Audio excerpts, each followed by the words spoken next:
नमस्कार दोस्तों, एम्प्लॉय खबर चैनल के एक और नई वीडियो में आपका स्वागत है। यदि आप एक ईपीएस 95 पेंशन धारक है तो ईपीएस 95 पेंशन धारकों की हायर पेंशन के कैलकुलेशन को लेकर, कंपाउंडिंग का पेंशन को लेकर यहाँ पर ईपीएफओ का सर्कुलर आ चुका है। आज के इस वीडियो में इसी सर्कुलर के बारे में जानेंगे। यदि आप एक पीएफ खाताधारक है, यदि आप एक पेंशन खाताधारक है और इसी तरह से पीएफ पेंशन सरकारी योजनाओं से जुड़े नए लेटेस्ट अपडेट और कर्मचारियों से जुड़ी हर छोटी बड़ी खबर की जानकारी समय समय पर पाना चाहते हैं तो हमारे इस चैनल को सब्सक्राइब कर लीजिए। चलिए आगे बढ़ते हैं।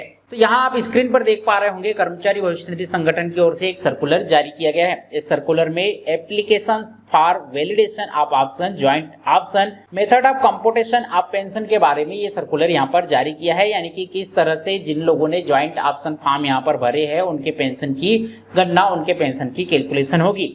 यहाँ पर जो दो तरह के केस है, यानी कि 1/9/2014 के पहले वाले जो रिटायर्ड पेंशन धारक है, रिटायर्ड कर्मचारी है, उनके लिए पेंशन का गणना 12 मंथ के कैलकुलेशन के आधार पर होगा। और वहीं पर 1/9/2014 के जो पेंशन धारक है, 1/9/2014 के बाद रिटायर्ड हुए पेंशन धारक है, उनके पेंशन का कैलकुलेशन 60 महीने के आधार पर होगा। इसी को यहाँ पर जो है आसान भाषा में समझते हैं। एक समाचार पत्र की कटिंग के माध्यम से एक समाचार पत्र ने यहाँ पर जो है इस खबर को विस्तार से प्रकाशित किया है, जिसे हिंदी में समझने में आपको और मुझे यहाँ पर जो है आसानी जाएगी।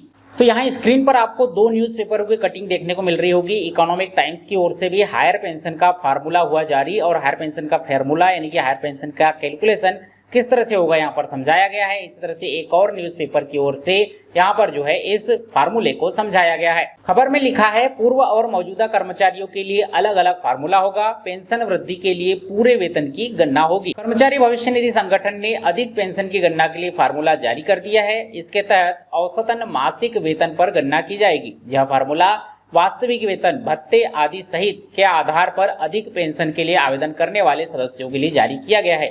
ईपीएफओ के मुताबिक 1 सितंबर 2014 से पहले और इस तारीख के बाद सेवानिवृत्त होने वालों के लिए अलग अलग तरीके से यहाँ पर पेंशन की गणना होगी। अभी पेंशन की गणना 15,000 रुपए के आधार या मूल वेतन पर होती है। यह कर्मचारी पेंशन योजना ईपीएस के लिए तय न्यूनतम वेतन सीमा है। इससे पहले यह 6,500 रुपए प्रति महीना थी, जिसे सुप्रीम कोर्ट के आदेश के बाद बढ़ाया गया था। हालांकि अब अधिक ईपीएस पेंशन का विकल्प चुनने पर गणना केवल मूल वेतन के बजाय पूर्ण वास्तविक वेतन पर होगी। यानी कि आपने यहाँ पर हायर पेंशन का विकल्प चुनना है तो मूल वेतन यानी कि 15,000 रुपए की बजाय वास्तविक वेतन यानी कि आपको जितनी भी वेतन, जितनी भी सैलरी यहाँ पर मिलती है उसके हिसाब से यहाँ पर जो है गणना होगी। यहाँ बताया गया है कि ये गणना की प्रक्रिया किस तरह से होगी। 1 सितंबर 2014 से पहले सेवानिवृत्त होने की स्थिति में किस तरह से पेंशन का कैलकुलेशन होगा। यदि कोई ईपीएफओ का सदस्य 31 अगस्त 2014 को या इससे पहले सेवानिवृत्त हुआ है तो पेंशन की गणना सेवानिवृत्ति की तारीख से पहले के लिए 12 महीने के औसतन मासिक वेतन के आधार पर यहाँ पर की जाएगी। यानी कि औसतन 12 महीने का वेतन यहाँ पर कैलकुलेट किया जाएगा और उसके आधार पर आपके पेंशन की गणना यहाँ पर की जाएगी। लेकिन वहीं पर यदि 1 सितंबर 2014 के बाद कोई सेवानिवृत्त हुआ है तो उसके लिए यहाँ पर 60 महीने की औसतन वेतन के आधार पर उसकी गणना की जाएगी। 1 सितंबर 2014 के पहले जो यहाँ पर रिटायरमेंट हुए हैं उसके पहले यहाँ पर यह नियम था कि 12 महीने के औसतन वेतन पर पेंशन का कैलकुलेशन किया जाता था। उसी के आधार पर यहाँ पर जो है हायर पेंशन का कैलकुलेशन किया जाएगा। और 1 सितंबर 2014 के बाद जो नियम यहाँ पर बदला था कि 60 महीने के औसतन मासिक वेतन के आधार पर पेंशन का कैलकुलेशन होगा, उसी आधार पर 1 सितंबर 2014 के बाद रिटायरमेंट होने वाले लोगों के लिए हायर पेंशन का कैलकुलेशन किया जाएगा। अब यहाँ पर इस योजना के बारे में कुछ और महत्वपूर्ण बिंदु दिए गए हैं। अगर कोई सदस्य 15,000 रुपए के आधार पर वेतन की जगह अपने वास्तविक वेतन यानी कि 15,000 रुपए से ज्यादा की वास्तविक वेतन पर पेंशन पाना चाहता है तो ईपीएफओ के पोर्टल पर जाकर आवेदन कर सकता है। आवेदन अभी यहाँ पर 26 जून तक खुले हुए हैं। 26 जून तक आप यहाँ पर आवेदन कर सकते हैं।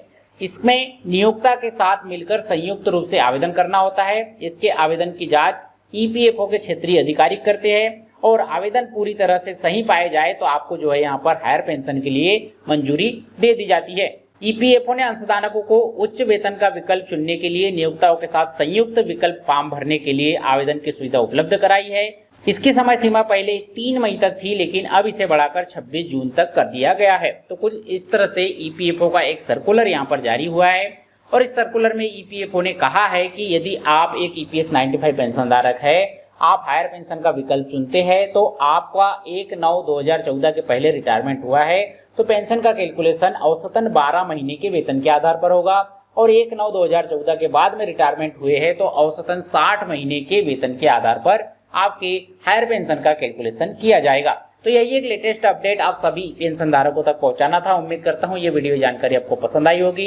ये वीडियो जानकारी आपको अच्छी लगी हो तो वीडियो को लाइक कीजिए, अपने सभी दोस्तों के साथ शेयर कीजिए। इसी तरह से पीएफ पेंशन सरकारी योजनाओं से जुड़े नए लेटेस्ट अपडेट, कर्मचारी से जुड़ी हर छोटी बड़ी खबर की जानकारी के लिए हमारे चैनल एम्प्लॉय खबर को सब्सक्राइब कर लीजिए। मिलते हैं आपसे अगले वीडियो में, तब तक के लिए जय हिंद, वंदे मातरम।